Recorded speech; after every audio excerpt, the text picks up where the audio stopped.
দর্শক শ্রোতা আসসালামু আলাইকুম। আমি আপনাদের মাঝে নতুন একটি সরকারি চাকরির নিয়োগ বিজ্ঞপ্তি নিয়ে হাজির হয়েছি। নিয়োগ বিজ্ঞপ্তি প্রকাশ করা হয়েছে ৯ জুন ২০২৪ খ্রিস্টাব্দ।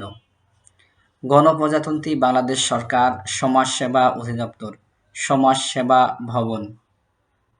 নিয়োগ বিজ্ঞপ্তি সমাজ কল্যাণ মন্ত্রণালয়াধীন সমাজসেবা অধিদপ্তরের নিম্নোক্ত শূন্য পদে সরাসরি নিয়োগের মাধ্যমে পূরণের জন্য বাংলাদেশের স্থায়ী নাগরিকদের নিকট থেকে বাংলাদেশের মাধ্যমে অনলাইনে দরখাস্ত আহ্বান করা যাচ্ছে। সম্মানিত দর্শক শ্রোতা, এ চ্যানেল সরকারি চাকরির নিয়োগ বিজ্ঞপ্তি প্রকাশ করে থাকে। নিত্য নতুন সরকারি চাকরির আপডেট পেতে এ চ্যানেল সাবস্ক্রাইব করুন এবং সবার আগে ভিডিও পেতে পাশে থাকা বেল আইকনে ট্যাপ করে অল করে দিন। ক্রমিক নং ১, সমাজকর্মী ইউনিয়ন, ১৬তম গ্রেড, বেতন দেওয়া হবে ৯,৩০০ থেকে শুরু করে ২২,৪৯০ টাকা। খাত স্থায়ী রাজস্ব, পদ সংখ্যা ২০৯টি। শিক্ষাগত যোগ্যতা কোনো স্বীকৃত বোর্ড হতে অনন্য দ্বিতীয় বিভাগে উচ্চ মাধ্যমিক সার্টিফিকেট বা সমমানের পরীক্ষায় উত্তীর্ণ। বিভাগীয় প্রার্থীদের ক্ষেত্রে বয়সসীমা ৩৫ বছর পর্যন্ত শিথিলযোগ্য।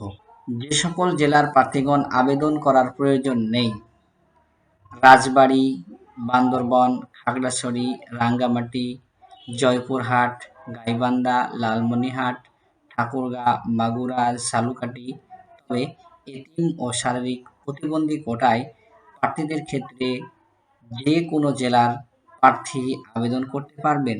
নিয়োগের জন্য আবেদনকারী সাধারণত প্রার্থীর বয়স ১২/৬/২০২৪ তারিখে ১৮ থেকে ৩০ বছর এবং বীর মুক্তিযোদ্ধা ও বীর শহীদ মুক্তিযোদ্ধাদের পুত্র কন্যাদের ক্ষেত্রে বয়স ১৮ থেকে ৩২ বছর।